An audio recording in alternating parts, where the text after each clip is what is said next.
मेगास्थनीज के इंडिका में लिखा है कि नगर प्रशासन के लिए समिति होती थी। क्या होती थी? समिति। एक नगर के प्रशासन के लिए 6 समितियां होती थी और प्रत्येक समिति में कितने सदस्य होते थे? 5 सदस्य। प्रथम समिति जो होती थी वह विदेशी जो लोग आते थे उनका देखरेख का कार्य करती थी। दूसरी जो समिति होती थी वो जितने भी जन्म मरण का जो है उसका पंजीकरण करना, यानी जन्म मरण का देखरेख करना। तीसरी समिति क्या करती थी? उद्योग एवं शिल्पकार। शिल्पकार मतलब मूर्ति उर्ति बनाने वाले को क्या बोलते हैं? मूर्ति बनाने वाले को शिल्पी बोलते हैं। मूर्ति बनाने वाले को क्या बोलते हैं? शिल्पी। तो शिल्पी से शिल्पकार। तो उद्योग एवं शिल्पकार का निरीक्षण करने वाली जो समिति थी वो थी तीसरी समिति। चौथी समिति क्या करती थी? व्यापार एवं वाणिज्य को देखती थी। पांचवी समिति क्या करती थी? जितना भी वस्तु निर्मित हुआ उसके राज्य में, जितना वस्तु निर्मित हुआ उसके राज्य में, उसका विक्रय का काम देखती थी। विक्रय का काम देखती थी।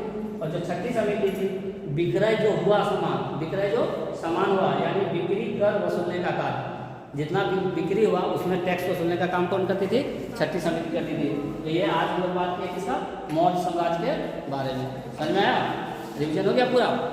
अशोक के पोता का नाम बताओ। दशरथ। अशोक के पोता का नाम?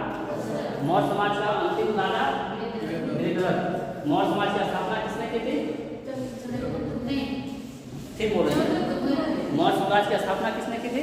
चंद्रगुप्त मौर्य ने। चंद्रगुप्त मौर्य के बेटा का नाम? बिंदुसार। बिंदुसार के बेटा का नाम? अशोक। अशोक के पोता का नाम? दशरथ। और अंतिम राजा दृढ़रथ। बात खत्म। बात खत्म। अब अगला करेंगे कल। क्या कुछ छूटा? क्या शॉर्टकट में कितना रिवीजन हो गया? A to Z। क्या देवनान प्रिय किसको किसको कहा जाता था? देवनान प्रिय। देवनान प्रिय का अर्थ होता है अशोक, दशरथ, दोनों को कहा जाता था। लेकिन पहले देवनान प्रिय किसको कहा गया? अशोक को। और अशोक की तरह ही काम किया था दशरथ ने। इसने भी खुद की उपाधि लेनी थी देवनान प्रिय की।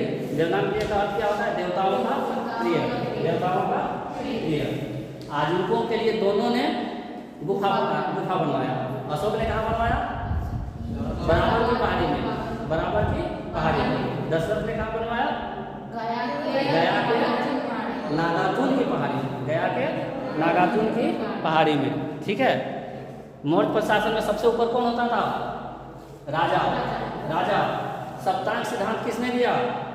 सप्तांग सिद्धांत अर्थशास्त्र में लिखा है। तो सप्तांग सिद्धांत किसने दिया? हाँ, अर्थशास्त्र किसने लिखा? अर्थशास्त्र चाणक्य ने। तो सप्तांग सिद्धांत किसने दिया? चाणक्य ने।